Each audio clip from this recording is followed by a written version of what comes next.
Boa noite a todas e a todas. Estamos fazendo mais aí um giro da semana aqui na nossa página Quem Tem Medo da História. Junto comigo, Antônio Vieira e o camarada Diogo Bittencourt. Vamos comentar aí tudo o que aconteceu durante a semana de mais importante e relevante aí, fazendo uma seleção dos pontos mais significativos. Boa noite, Diogo. E aí, como é que foi a semana? Boa noite, Antônio. Boa noite a todos que nos acompanham mais essa live aqui na nossa página, o Giro de Notícias, né? Mais uma semana bastante conturbada, né, na política brasileira, né, em todos os aspectos, né? Mais uma semana também de bastante dificuldade no combate à pandemia, cada vez pior os números, né? Cada vez pior aí a condução do governo federal.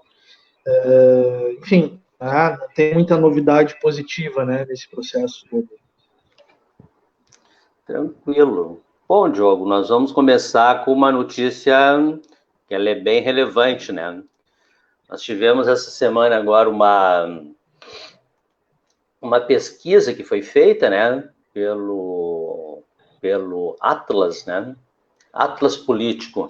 E aí, bom, essa pesquisa ela vai estar falando que o Lula e o Haddad conseguem vencer o Bolsonaro. Eles têm condições de vencer o Bolsonaro aí no pleito daqui a 2 anos. E também vão colocar que tanto a questão do próprio Ciro Gomes, né, o Mandetta e o Moro também teriam condições de vencer ele no segundo turno, né? Pois bem, então os números aqui, Diogo, eles são bem interessantes, porque assim, ó, mostra o ex-presidente Lula com 40,9% num eventual segundo turno contra 37,8%. Sem dúvida nenhuma, bem apertado. Já com o Haddad já ficaria com 42%, até um pouquinho acima do que o Lula.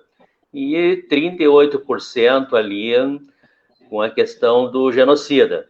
Uma diferença de 4%, né?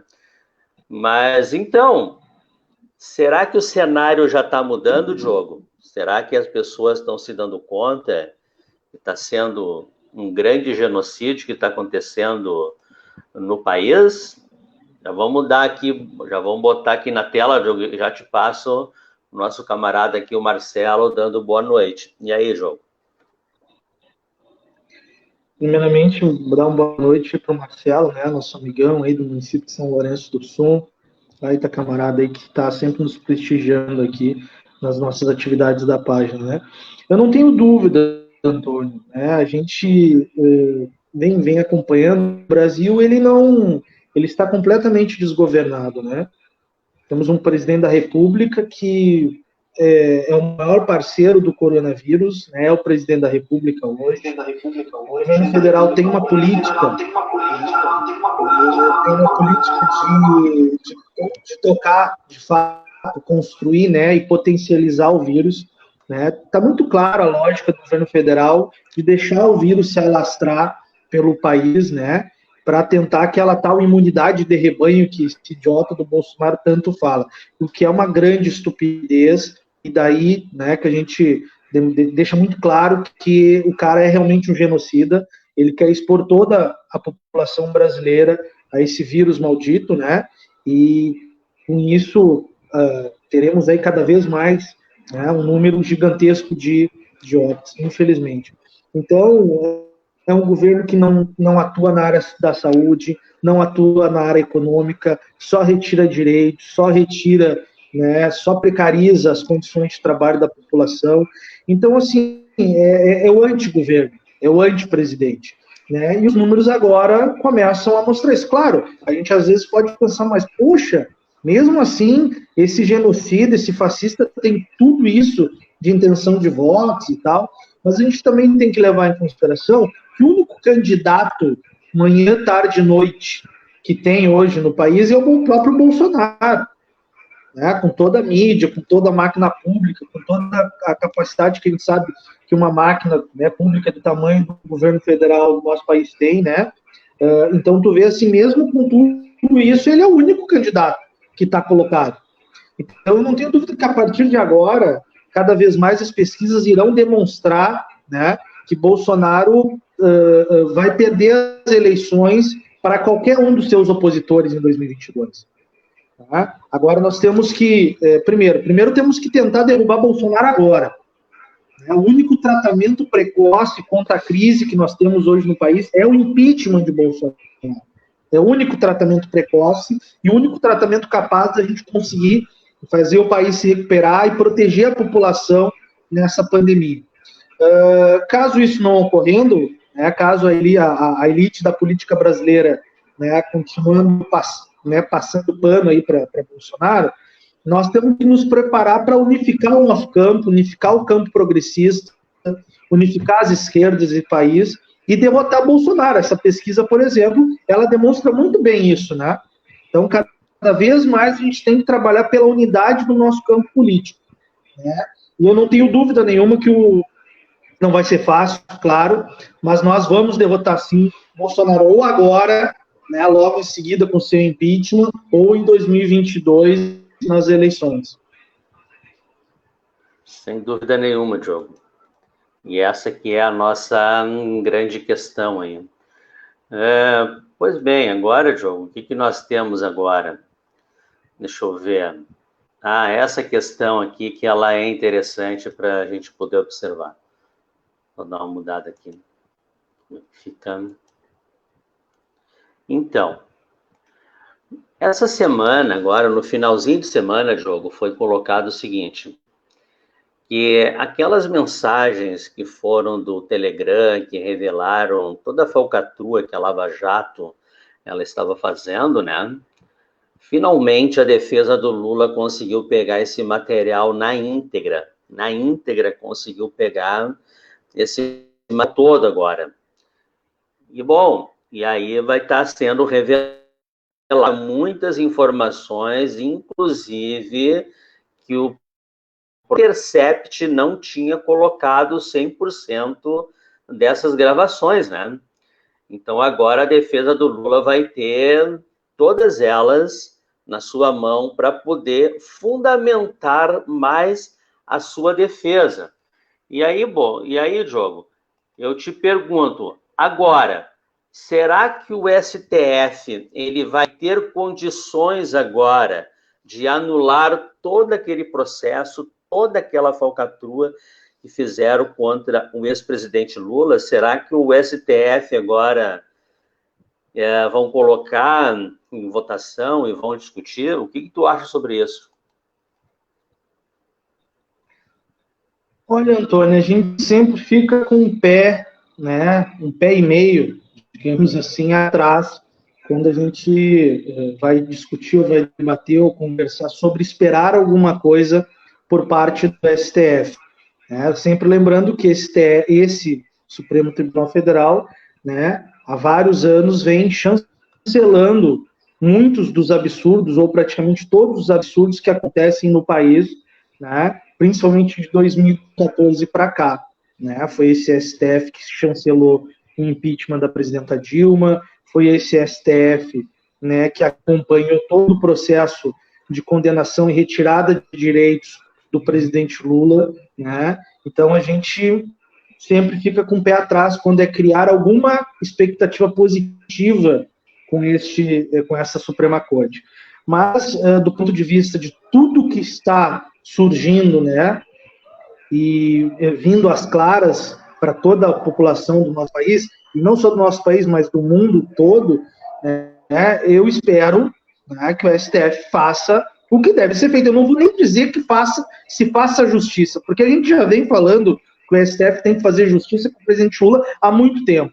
Mas agora o STF tem a oportunidade, né, a bola está picando para o STF, picando, né? Porque não há no mundo, não há na história do ordenamento jurídico do nosso país, né, ou mundial, um escândalo tão absurdo como é este julgamento, né, do presidente Lula e todo esse conluio, né, do ex-juiz / ministro Sérgio Moro e agora consultor, né, de uma empresa que defende as empresas que ele julgou, né? Então, esse conluio, essa formação de quadrilha de Sérgio Moro com o Ministério Público lá de Curitiba, lá com a turma do Dallagnol, né? Não há na história do ordenamento jurídico brasileiro e mundial algo tão escandaloso como aconteceu. E as mensagens, como tu bem disseste, o The Intercept Brasil e alguns outros órgãos da imprensa trouxeram à luz algumas partes dessas mensagens, e agora o presidente Lula, depois de muita briga, né, de muita defesa, conseguiu, né, a integralidade destas mensagens, que o Lewandowski voltou a pedir segredo de justiça, né, pedindo para essas mensagens, porque envolve muitas situações paralelas, né, inclusive questões pessoais, de cunho pessoal, que já circula hoje em todas as redes sociais e nas mídias, né, inclusive situações de triângulos amorosos, né, de relações extraconjugais, né, de Sérgio Moro com uma juíza aí que também faz parte desse processo, que agora não vou entrar no caso, né, mas as coisas são bastante cabulosas, né. Mas vamos se ater aqui agora à questão da formação de quadrilha do Moro com Dallagnol e os procuradores da Lava Jato, que montavam, Antônio, cara. Imagina, o juiz montava as operações, montava as peças processuais junto com os procuradores, né, para ser apresentada. Uma coisa óbvia, o advogado de defesa tem acesso e pode ter conversas com o juiz das causas, né, assim como os procuradores também podem ter conversas e audiências de instrução e tal. Mas no caso que a gente está vendo aqui na Lava Jato, é a formação de uma quadrilha que se organizou entre o juiz e procuradores para forjar prova, para forjar a operação, né, para de alguma forma tentar, e conseguiram, né, prender o presidente Lula, deixar ele inelegível, deixar ele preso durante todo o processo eleitoral. E aqui, quem não lembra, né, o presidente Lula, inclusive, foi proibido de dar entrevistas naquele período pré-eleitoral de 2018 e durante todo o processo das eleições. Eles simplesmente apagaram a imagem do presidente, calaram a voz do presidente Lula de todo o processo eleitoral, não só lhe tirando das eleições. Então, isso é um absurdo. E uma semana depois do resultado da eleição, Moro vira ministro do presidente que só se elegeu porque Lula não pôde disputar a eleição. Então, assim, é um conjunto de sordidez, é um conjunto de absurdos que já está mais do que na hora. O STF está muito devagar. Tá, as provas, o que faltou de prova, para condenar o presidente Lula transborda, Antônio, transbordam as provas, né, de tanto que se conseguiu aí achar. E tem muito mais, Antônio, muito mais. As barbaridades que vão aparecer destas conversas privadas, né, que inclusive eles nem usavam WhatsApp, eles usavam o Telegram para tentar não serem, né, hackeados e coisa do tipo. Então eu não tenho dúvida, Antônio, se tem um pinguinho, mas um pinguinho ainda de vergonha na cara e de justiça dentro do STF, as ações que envolvem o presidente Lula serão anuladas, o presidente Lula vai voltar todos os seus processos para a primeira instância e ele poderá, né, de uma vez por todas, ter um julgamento totalmente imparcial, né, e ter os seus direitos políticos novamente restabelecidos e disputar as eleições de 2022, que esta sim é a vontade do povo. Só assim será feita a justiça ao presidente Lula e nós conseguiremos repactuar a democracia nesse país, que ela não existe desde que, né, derrubaram a presidenta Dilma e tiraram de forma ilegal os direitos da maior liderança viva desse país. Sem dúvida nenhuma, Diogo. Só passando aqui para colocar no ar aqui de novo aqui, o Marcelo, que já tinha dado boa tarde aí para todos aí, a Graça também aqui, boa tarde, o Jorge Júnior aqui também dando boa tarde aqui para nós, E ele coloca uma pergunta no ar aqui que eu acho que é pertinente, né? Quem vocês queriam como vice de Lula? E aí ele diz, eu queria o Ciro, né? Pois bem, em 2002 o PT teve uma estratégia e que hoje nós entendemos que aquela estratégia até foi interessantíssima, porque eles pegaram um empresário para compor a chapa, mas só que não era um simples empresário, era um empresário ligado ao setor produtivo da economia que tinha sido sucateado no governo Fernando Henrique. Então, ali era uma estratégia aonde o governo já estava dizendo, nós vamos investir na produção. Talvez até um empresário ligado ao segmento produtivo da sociedade que queira não priorizar o mercado financeiro, que é o que o governo Temer fez, o governo Bolsonaro fez, né? E a questão da especulação, né? Talvez por aí, mas o Ciro também seria uma possibilidade interessante.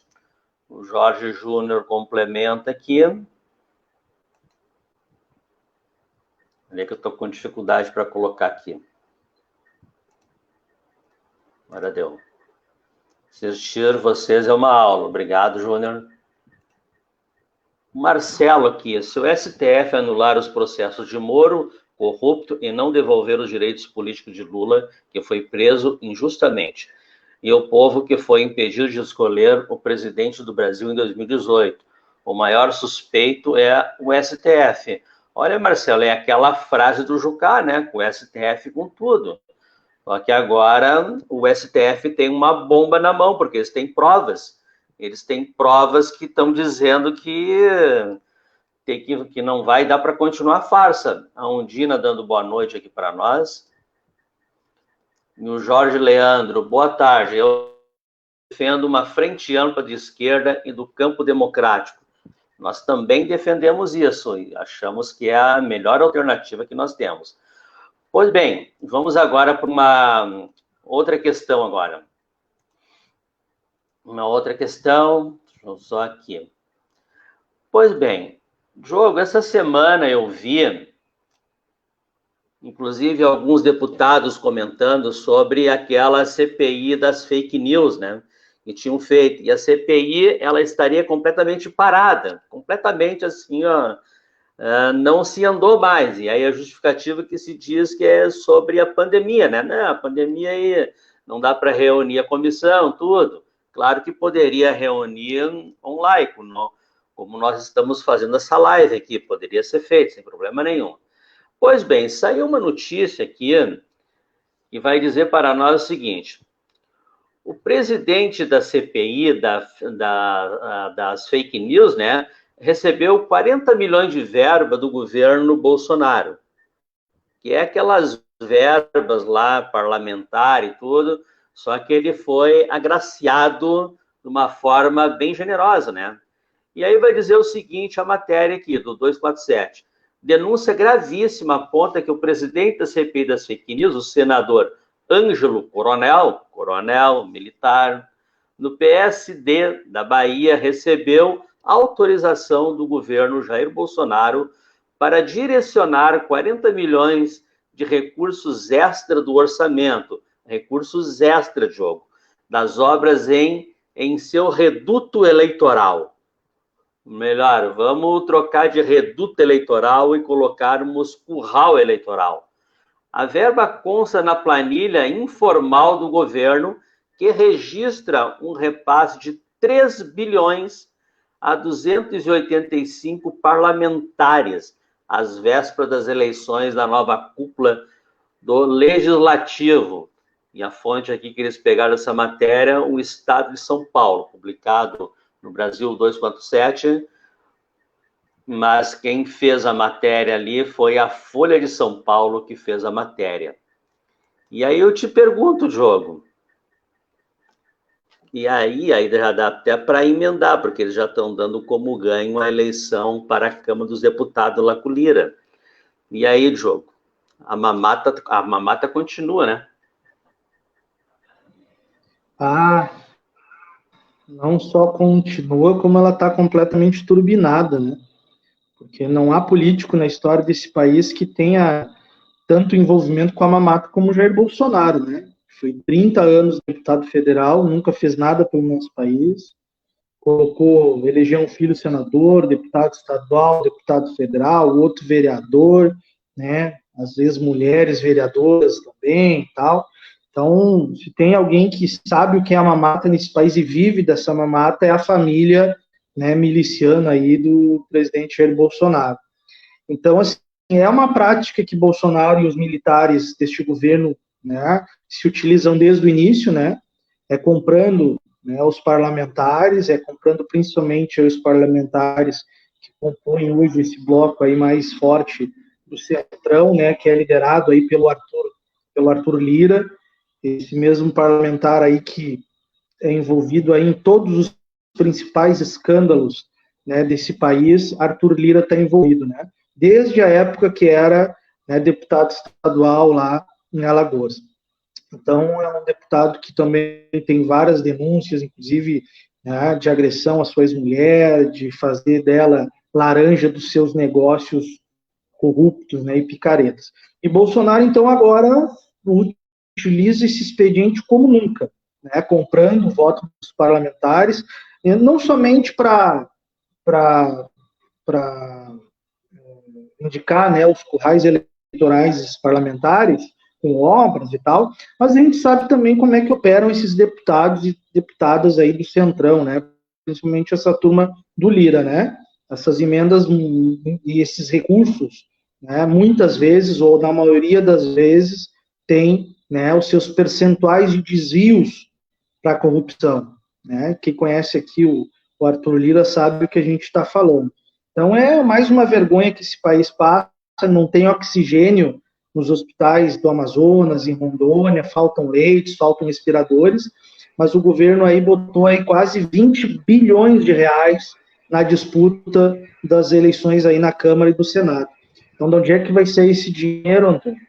Né? Falta aí para comprar oxigênio para a população, para poder respirar na pandemia, mas sobra dinheiro para comprar esses parlamentares corruptos.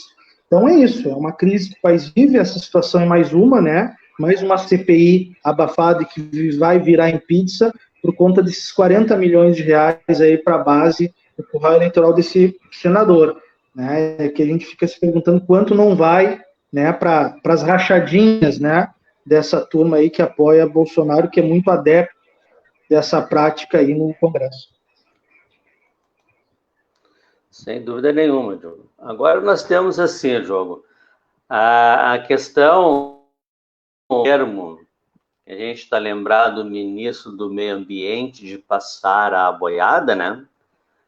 Agora nós temos uma outra questão aqui, e ela serve para que a gente entenda que esse termo de passar a boiada, que eles se referem, né? E é o seguinte, a ministra a Damares, aquela figura extraordinária, né? Ela está cadastrando, Diogo, as igrejas, né? E claro que as igrejas, as pentecostais, né? Que vão trabalhar para o governo, né? Então, e aí a matéria aqui que saiu no GGN do jornalista o Nassif, né? Ele vai dizer o seguinte: enquanto todos os holofotes se voltam para as vacinas, a pandemia, o coronavírus, a crise econômica, a eleição na Câmara, milhões de reais gastos em compra de leite condensado pela União, Damares Alves está montando um banco com dados de igreja que tem interesse em receber verbas públicas. Isto aí, eles já estão preparando 2022 nas igrejas com os candidatos a deputados dele, né? E a própria eleição do Bolsonaro. E essa informação foi publicada no Diário Oficial da União, quarta-feira, dia 27, a portaria que abre um chamamento público para que igrejas se cadastrem voluntariamente, né, obviamente, para selar a parceria entre Estado e igreja e ações sociais. Isto é, o pessoal está desempregado, eles vão lá e vão dar uma oportunidade de trabalho, mas tutelado não pelo Estado, mas pela igreja, tutelado pelo pastor, tutelado pelo deputado daquela igreja. E aí, Joe, o que tu me diz sobre essa questão aí, que é um escândalo isso? É um escândalo isso. E aí, Joe? Mais uma ação aí do governo Bolsonaro que envergonha todos nós, né? Se utilizar desse aparelho, né, que são as igrejas que a gente já há muito tempo, né, critica, que são utilizadas para meios políticos, né? Igrejas que não pagam, que arrecadam bilhões por ano, não é milhões, são bilhões por ano, e aqui a gente, né, pode dizer muito bem aí o porquê que é tudo isso, né? A gente vê aí os Edir Macedo da vida, os Valdomiro Santiago, e por aí vai, né? Os Malafaia da vida, andando de jatinho para cima e para baixo, né? Com mansões de milhões, com banheiros, né? Com, né, os seus utensílios banhados a ouro e por aí vai. Então são bilhões por ano que arrecadam, não pagam R$ 1 de impostos. E agora, né, o governo federal, para reforçar o caixa dessas igrejas, né, reforçar o pagamento do passe dessas direções dessas igrejas, abre então, né, mais um mecanismo de recursos para os fundos dessas igrejas para manter, né, primeiramente para calar eles de críticas, né, porque hoje um dos poucos segmentos que nós temos no país hoje que é 100% fechado com Bolsonaro são, né, as igrejas neopentecostais e tal, e também boa parte aí dos militares.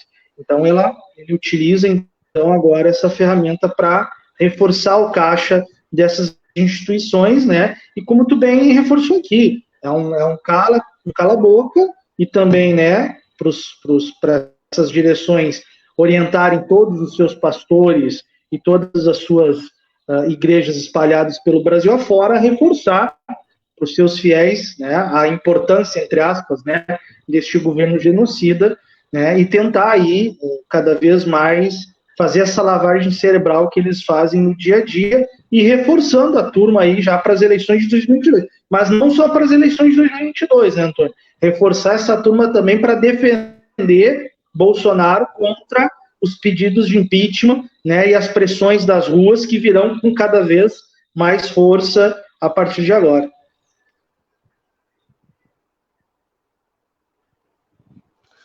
O Joe, saí e voltei e ele continuou mudo.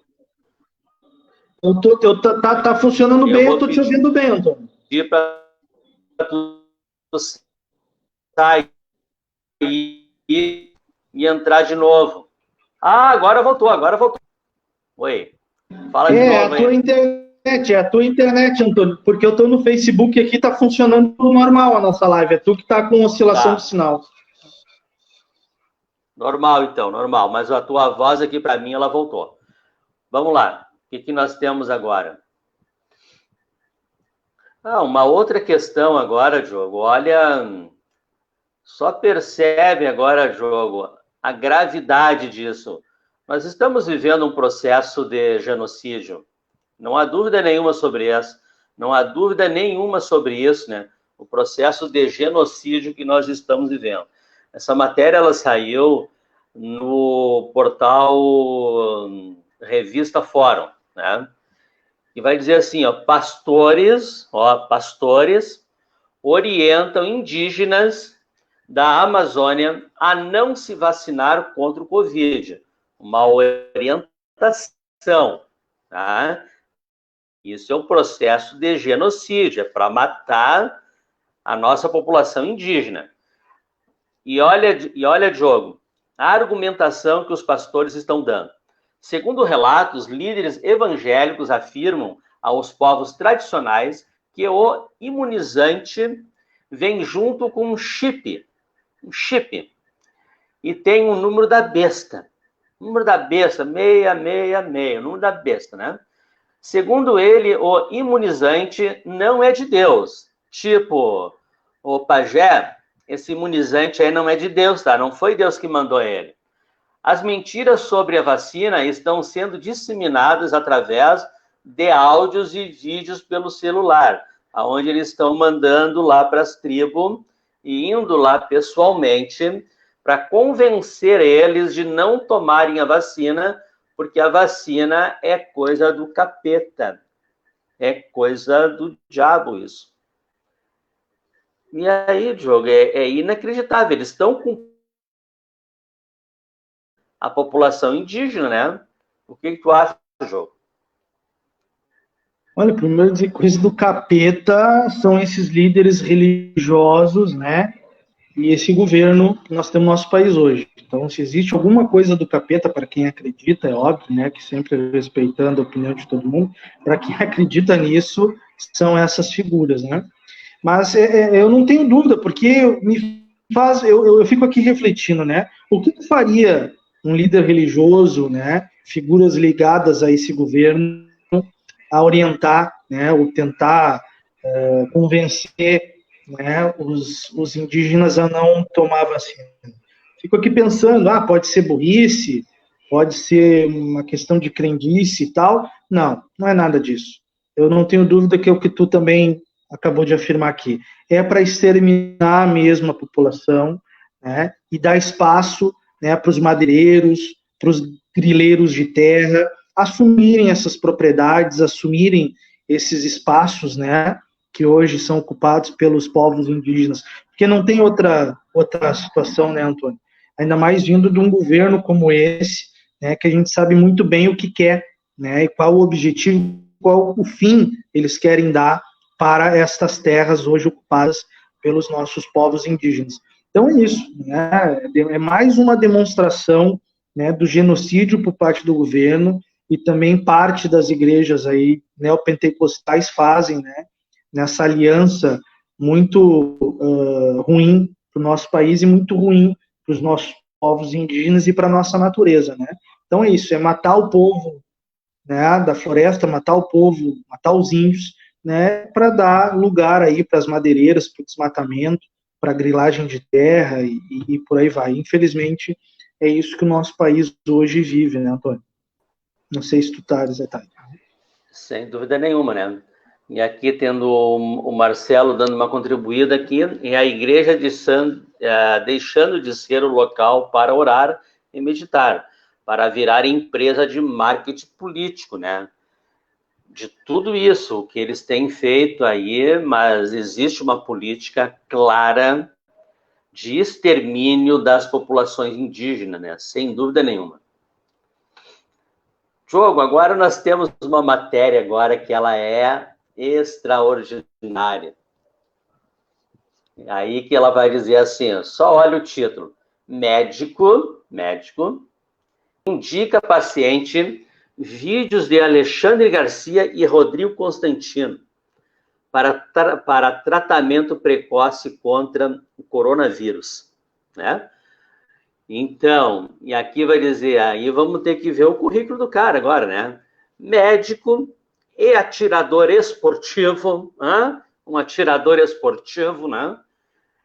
Em Natal, Bruno Matoso indicou a uma paciente com sintomas de coronavírus remédios sem comprovação científica. Ele sugeriu que a mulher assistisse a 2 vídeos do youtuber, do jornalista Alexandre Garcia e Rodrigo Constantino, apoiadores de Bolsonaro.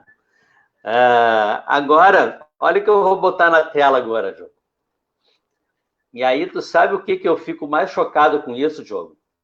É que eles têm uma capacidade de conseguir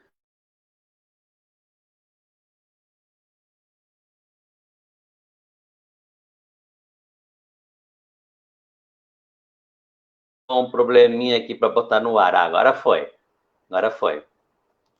Vamos ver se já dá. Já dá para enxergar aqui. A fonte é o Brasil 247. Tá. Até aqui tudo bem, Diogo. É a matéria que eu li. Agora vamos ver o extraordinário agora, Diogo.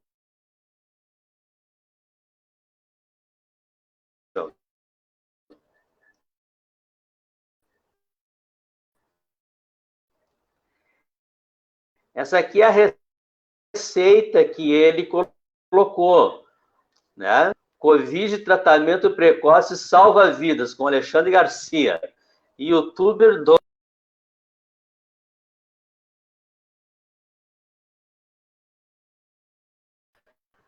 Aí o talento do juiz, né? Ele assinou aqui ainda, Dr. Bruno F. Matoso. O CRM ele colocou tudo. E, bom, a capacidade de jogo que eles têm de conseguir gerar provas contra ele mesmo. Vamos combinar isto, não dá para acreditar, né, cara? Ele assinou embaixo, eu sou um médico idiota. Ele só faltou escrever isso, ó. Assinado doutor idiota. Só faltou isso. Cada vez eu penso mais, jogo, sobre esses cursos de medicina, cara. O que eles aprendem, afinal, lá, Diogo? O que tu me diz sobre isso? Olha, Antônio, geralmente boa parte desses médicos aí deve aprender só como ganhar dinheiro, né? Porque não tem outra dinheiro. Deve ser só isso que esse médico, por exemplo, aprendeu na universidade. Tu imagina, né? Que absurdo a que ponto chegamos no nosso país, no meio de uma pandemia como essa, figuras como... E esse médico provavelmente deve ser um negacionista, né? Porque para indicar cloroquina e ainda ter cara de pau, capacidade de colocar no receituário médico e assinar, orientando a pessoa a assistir no YouTube um vídeo desse mocorongo, desse morto-vivo do Alexandre Garcia, né, e desse retardado mental do Rodrigo Constantino, né, só pode ser aquele negacionista que é contra a vacina, que acha que a Terra é plana. Então, tu imagina, coitado do cidadão, da cidadã, que é atendido por um miserável, né, deste médico, a ponto de fazer uma coisa dessa. Então é isso, é parte do Brasil, né? A eleição de Bolsonaro fez com que figuras deploráveis como este indivíduo saíssem das trevas, né? Porque figuras como essa se sentem empoderados, né? E saem das trevas e começam a publicizar, né? Todas as barbaridades que eles pensam, né? Então é isso, enquanto o Bolsonaro for presidente da República, né? Enquanto a ignorância, né, e a anticiência forem motivos de orgulho de parte, né, dos nossos governantes, nós vamos ter esse tipo de situação acontecendo no país, infelizmente, né? Sem dúvida nenhuma, né? Boa noite para nós aqui, a Cláudia Greenhal aqui, boa tarde, né? O melhor.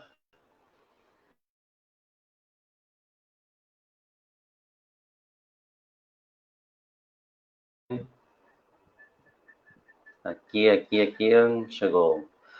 Bom, agora nós vamos para o penúltimo tema aqui, que é o nosso super-ministro, né?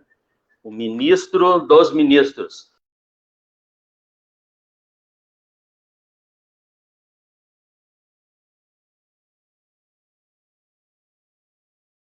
De tão atrapalhado que ele é, e resolveram colocar esse nome nele agora, de tão atrapalhado que o cara é. Pois bem, vai dizer o seguinte, sobre a questão lá de Manaus ainda, né? Ele vai dizer assim, vou mandar, a afirmação dele, não vou mandar 1.500 leitos de UTI, nunca em Manaus, né? Sabendo o caos que está a cidade lá. E ele começou a defender, isso já está sendo feito, né? É a transferência dos pacientes para outros estados, tá?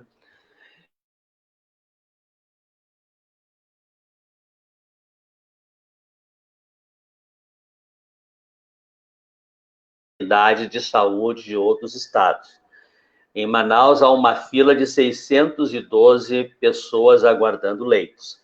Só que, bom, Diogo, qual é o problema que nós temos? Em Manaus é onde está surgindo a nova cepa, matando muito mais do que as do que a primeira onda. Nós estamos na segunda onda agora, e existe uma preocupação muito grave, né? Então, alguns especialistas estão dizendo o seguinte, tá, é legal os outros estados serem solidários, tudo mais, etc., mas também pode espalhar essa todo o país pode receber esta nova cepa através desses pacientes que estão indo para os outros estados agora. E aí, o que nós podemos fazer numa situação dessa, né? Porque ele disse, não, lá eu não vou fazer mais nada, lá acabou, não tem que fazer lá. E aí ele está trabalhando com essa perspectiva agora de estar mandando esses pacientes para outros estados. Então talvez a situação ela vai piorar mais ainda. O que tu me diz sobre isso, Diogo?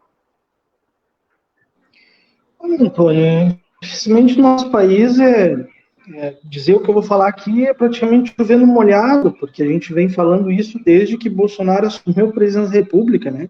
Esse país não tem governo, esse país não tem gestão, né? Nenhum ministro tem capacidade para estar onde está. Né? Se o presidente da República não tem a mínima capacidade de ocupar o posto que está, quem dirá os seus secretários, né? Os seus ministros, né? Seus diretores, né? O seu primeiro e segundo escalão, né? Então, é um governo que não tem de onde tirar, não dá para tirar, né, leite de pedra. Esse governo acabou, esse governo tem que acabar, esse governo, na verdade, ele nunca começou, né? Portanto, ele precisa acabar imediatamente, porque nós temos um ministro da Saúde que faz exatamente o que o presidente manda, porque vamos aqui ser sinceros, né? O Taishi e o Mandetta, eles saíram porque tentaram combater a pandemia da forma mais prudente, mais adequada possível, e por isso que saíram dos seus postos. Eu não tenho nenhuma simpatia aqui, nada a favor de Mandetta e Taishi, mas eles não saíram dos ministérios, né, pela sua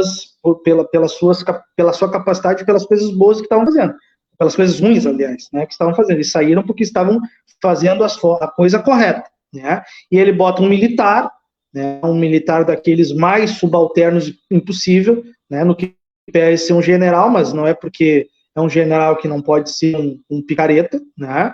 E ele bota esse picareta, né, que era especialista em logística, o grande especialista em logística do Exército, e que de logística, pelo jeito, não entende nada, porque tudo que dependeu de logística do governo federal e do Ministério da Saúde não aconteceu. O cara não conseguiu levar oxigênio lá para o Amazonas, mesmo sabendo mais de uma semana antes dos problemas. Né? O cara não conseguiu buscar vacina lá na Índia. Enfim, é um desastre total. É um desastre total. Quando ele diz que não tem mais o que fazer e que não fará mais nada por Manaus, na verdade é o seguinte, ele não sabe fazer. Primeiro que não quer, na minha opinião. Segundo, porque não sabe. Né? E como a gente diz que é uma política de extermínio, de genocídio, que o governo federal quer para o nosso país, então nada melhor do que não fazer nada no Amazonas, não fazer nada lá em Rondônia e ainda espalhar, distribuir, né, os infectados com esta nova cepa, Brasil afora, né, para disseminar com mais celeridade pelo nosso país essa nova cepa mais transmissível e mais letal, né, pelo que os estudos estão começando a indicar, né, do que, por exemplo, investir em produzir mais leitos. Porque eu não acredito, Antônio, que um governo com tamanho, com orçamento, né, que o Ministério da Saúde tem, não seja capaz de rapidamente abrir mais X leitos de UTI e X leitos Covid no estado lá do Amazonas. Eu não acredito que isso não seja possível. Não acredito que seja mais fácil e mais prudente espalhar país afora, né, os pacientes de lá do que abrir, né, de um dia para o outro, lá, sei lá, dezenas, quem sabe centenas de leitos Covid e de leitos de UTI lá no próprio estado. Né, a gente sabe que isso acontece em todos os lugares, né, aqui no Rio Grande do Sul, aqui na nossa cidade de Canoas, a gente sabe que toda semana está se abrindo mais leitos Covid, se abre mais leitos de UTI. Então, não tem explicação técnica e lógica para o que o governo federal e o ministro Pazuello estão fazendo com a crise sanitária no país como um todo, mas mais especificamente lá em Manaus e na região toda. Então é isso, como eu digo aqui, é chovendo molhado, mas mais uma vez eu vou reforçar, só o impeachment de Bolsonaro salva o país dessa crise, não tem outra possibilidade. Sem dúvida nenhuma. Aí uma questão agora, o último ponto que nós temos agora, antes disso eu vou só colocar ali na tela, que é os números atualizados da Covid, que foi de um advogado, um jurista que ele fez, eu escutei uma live dele essa semana, e ele fez uma abordagem muito inteligente, até vou botar aqui para que a gente vá discutindo, sobre a questão da Covid relacionada à polêmica que deu nessa semana do leite condensado, né? Diferenciada. Mas antes disso, quero colocar na tela aqui, só para que a gente não perca o foco.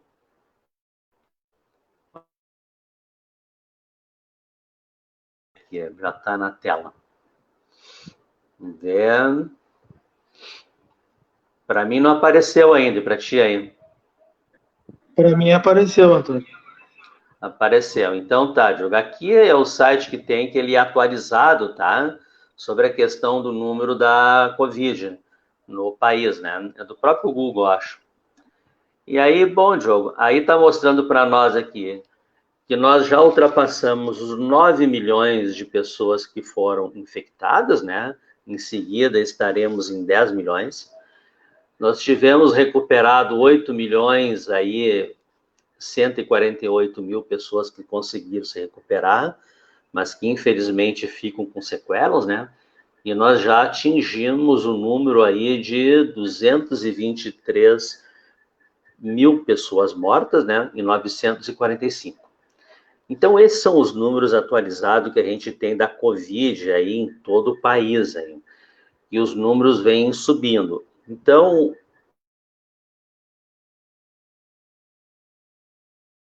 ano passado, com o primeiro mês de janeiro, e a média de mortes ela subiu muito em referência aos últimos 6 meses, né?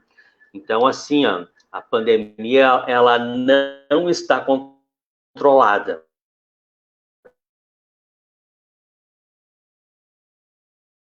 Então, tem a outra questão que a gente não pode perder de vista também, que é do próprio, que é a da própria vacinação, né, Diogo? A própria vacinação, ela está num processo que ela é super lento, esse processo da vacinação. No Brasil, para ter uma ideia, nós chegamos apenas a 1.500, 1,5 milhão de pessoas vacinadas. Hoje chegou a 2. O mundo já ultrapassou os 100 milhões de pessoas vacinadas, na proporção do que seria na população mundial. Muito lento ainda, e tem as polêmicas da compra da vacina e tudo mais. A última informação que teve, Diogo, para uma ideia, que é o seguinte, sabe o que o Butantan ele pegou e disse? Ele pegou e disse o seguinte, se o governo federal não comprar as vacinas, nós vamos vender para outros países. Aquela vacina que eles estão fabricando lá, né? Eles vão ter que vender para outros países, porque o governo não botou dinheiro. O governo continua só na retórica ainda. Só na retórica. Então,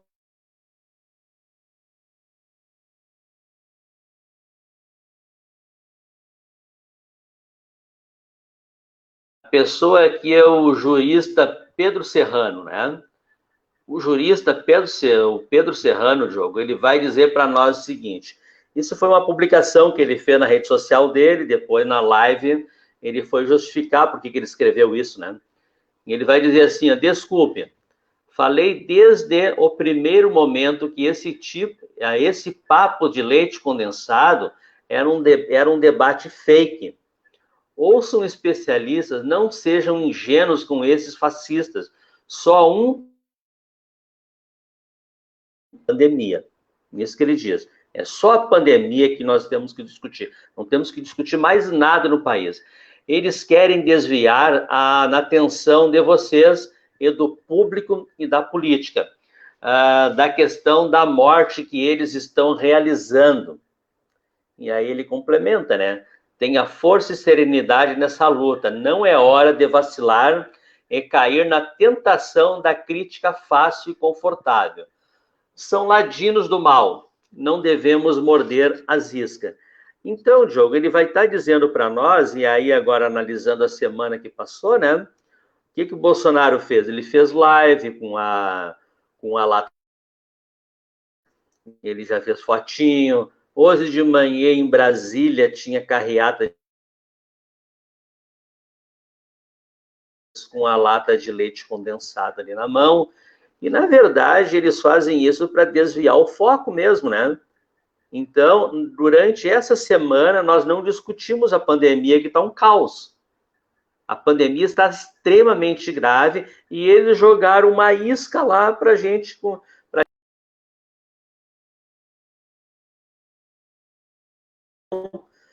para que a gente não caia nessas iscas, né?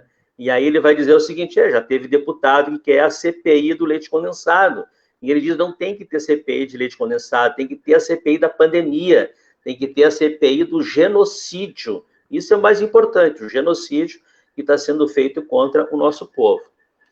Qual é a tua opinião sobre essa abordagem aí do jurista Pedro Serrano, João?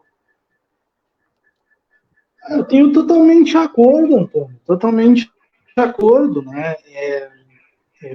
Também acho que são duas situações, né? Primeiro que eu acho que é isso também, o governo Bolsonaro, ele sempre se utiliza desse expediente, quando tem uma crise, alguma coisa, ele vai lá e cria um foco, né?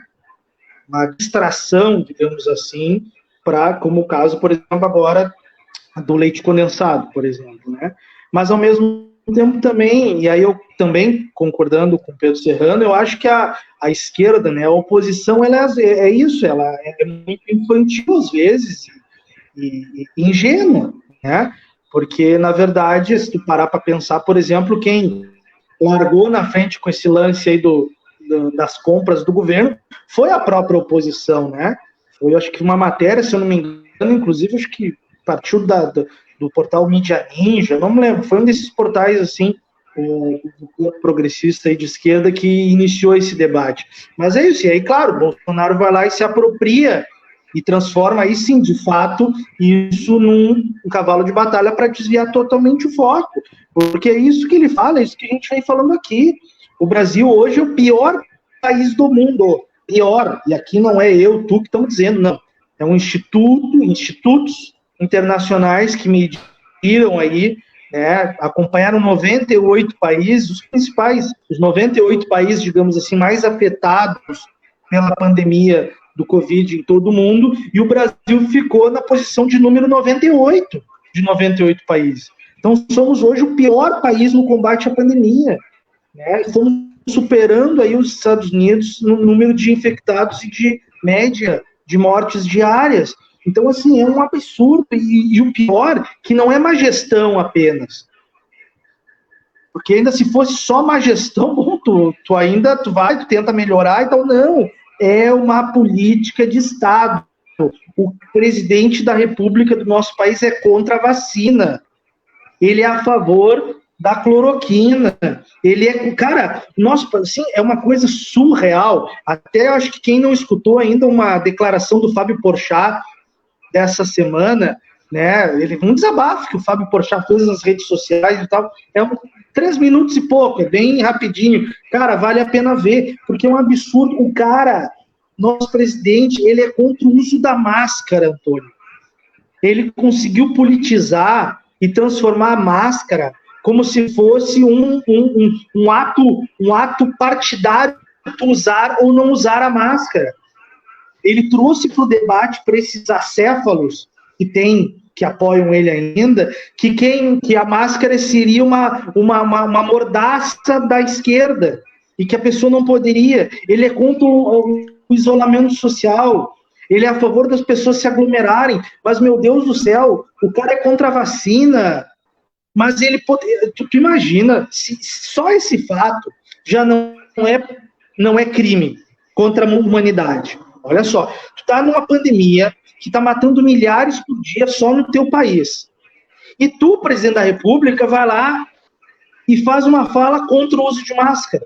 Ou tu vai lá e faz uma fala a favor da aglomeração. E não só faz fala, como ele dá o exemplo, porque ele não usa máscara em lugar nenhum onde ele está, e ele não se constrange em nenhum momento de estar num lugar onde está todo mundo com máscara. Por exemplo, esses dias ele estava numa solenidade lá com alguns comandantes do Exército, da Aeronáutica, da Marinha, todo mundo de máscara. Ele era o único que não estava.